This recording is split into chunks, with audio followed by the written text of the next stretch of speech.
Magandang araw mga kapatid, welcome back to my YouTube channel. Kung bago ka pa sa YouTube channel na ito, please don't forget to subscribe and hit the notification bell para updated ka sa mga bago videos na upload. Maraming salamat. Alamin ang kapalaran mo sa araw na ito, February 15, 2024. Rat Horoscope. Ito ay isang malakas na araw upang kumilos. Maaaring magkaroon ng mga paghihirap sa pagitan ng isang taong gustong pamahalaan ang mga bagay at isang taong kailangang pumunta sa kanilang sariling direksyon. Baka mahuli ka sa gitna. Ang katotohanan na iginagalang ka ng mga tao ay ginagawa kang isang mahusay na tagapamagitan. Ox Horoscope. Ang isang malakas na enerhiya ngayon ay may potensyal na magturo sa iyo ng isang bagay na makabuluhang tungkol sa isang malapit na relasyon. Panatilihing bukas ang isipan tungkol sa anumang bagay na tila bumabagabag o tumutulak laban sa paraan ng pagkakaayos mo ng iyong buhay. Ang pag-angkop sa iyong mga gawi at pagiging responsable sa iyong mga damdamin ay isang positibong hakbang. Tiger Horoscope. Ang isang hindi inaasahang o kahit na nakakalito na sitwasyon ay maaaring maging sanhi ng paghiling ng iyong ulo. Maging handa na hadlangan ang iyong pangangailangan para sa kalayaan sa paggalaw. Hindi matalinong itulak ang iyong mga hangarin o pamantayan sa isang taong sadyang hindi katulad mo. Ang focus ay sa follow through at pagtatapos sa iyong sinimulan. Rabbit Horoscope. Bagamat maaaring medyo abala ka na, ito ay isang magandang araw upang isipin ang tungkol sa pagkuha ng isang klase o pag-aaral ng bago. Bawasan ang ilang bagay na i-schedule sa mas kasiya siyang aktibidad. Mapapahalagahan ng mga bata o alagang hayop ang dagdag na oras at atensyon, at mapapasigla rin nito ang iyong espiritu. Dragon Horoscope. Baka puno ka ng saya at saya ngayong umaga. Ang mga alagang hayop ay maaaring ang iyong pinakamahusay na mga tagapayo. Ang malawak na enerhiya ay ginagawa itong isang perpektong araw para sa pagbuo ng anumang uri ng malaking party, proyekto, o plano. Ang matinding damdamin ay maaaring mag-trigger ng mga argumento o hindi isinasaalang-alang na mga aksyon. Panatilihin ang iyong pagkamapagpatawa at manatiling flexible. Snake Horoscope. Higit pang espiritual na pananaw o paggising ang posible. Lumalabas ang mga bagong posibilidad kapag isinuko mo ang mga lumang inaasahan. Maaaring magkaroon ng maraming mataas na drama at pag-aaway ng ego. May pagkakataon kang maabot ang iyong mga layunin sa gitna ng pakikibaka upang makarating doon. Sabihin ang iyong katotohanan sa mga simpleng salita.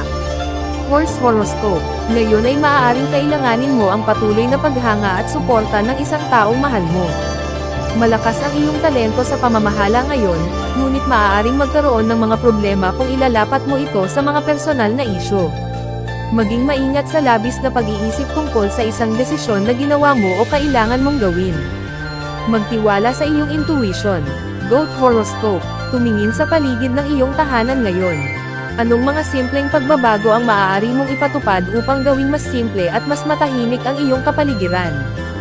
Ang paggawa ng higit sa mas kaunti ay isang magandang disiplina na dapat magkaroon. Para sa pinakamahusay na mga resulta, magsimula sa isang silid sa isang pagkakataon. Ibigay ang hindi mo na ginagamit o kailangan. Monkey Horoscope. Ang sobrang trabaho ay maaaring magdulot sa iyo ng pagod at hindi kasiyahan. Ang stress ay nagdudulot ng panganib na patakbuhin ang damdamin ng ibang tao. Maglaan ng oras upang talagang makinig pati na rin makipag-usap. Kung nakikipag-date, ang mga kaganapan ay maaaring mag-trigger ng isang ligaw na biyahe ng magkasalungat na damdamin. Madaling gumawa ng mga pagpapalagay na hindi totoo. Rooster Horoscope. May ilang panganib na sabihin ang maling bagay ngayon. Dapat mo pa ring ipaalam ang iyong mga iniisip at intensyon. Tiyaking naiintindihan ka. Hindi mahalaga kung gusto ka ng lahat. Ang ilang mga tao ay nag-iisip na sila ay naliwanagan kapag sila ay simpleng pagiging makasarili. Hindi lahat ay nararapat sa iyong oras o atensyon. Dog Horoscope. Maaari kang maging masigasig at mapanghikayat sa pakikipag-usap sa ibang tao, ngunit kung nagtatanim ka ng mga pagdududa sa iyong sarili, mas mahirap maabot ang iyong mga pangarap. Upang maging matagumpay, dapat kang maniwala sa iyong sariling mga talento at kakayahan gaya ng pagpapanggap mo sa harap ng iba. Pig Horoscope. Maging matyaga kapag nagtatrabaho sa mga grupo na maaaring hindi kasing orihinal mo. Maging tanggapin ang mga bagong tao at hindi pamilyar na mga sitwasyon. Manindigan kung hinamon. Maaari kang maging magalang ngunit matatag. Ang isang malakas na romantikong atraksyon ay maaaring humantong sa isang pangmatagalang at kapaki-pakinabang na relasyon. Mag-abot ngayong gabi. Special shoutout to the following. Special shoutout kay Ma'am Zenaida Saplio, thank you for watching Ma'am. Special shoutout kay Sir Seferino Corochia, thank you for watching Sir. Special shoutout kay Sir Marlon Ivag, thank you for watching Sir. Special shoutout kay Sir Neil Katakutan, thank you for watching Sir. Special shoutout kay Ma'am Lori Jane Catalan, thank you for watching Ma'am. Kung gusto mong magpi-shoutout sa next video, comment na. Maraming salamat sa panonood mga kapatid. Sana'y nagustuhan ninyo ang video na ito. Please don't forget to subscribe and hit the notification bell para lagi kang updated sa mga bagong video na i-upload. See you in my next video.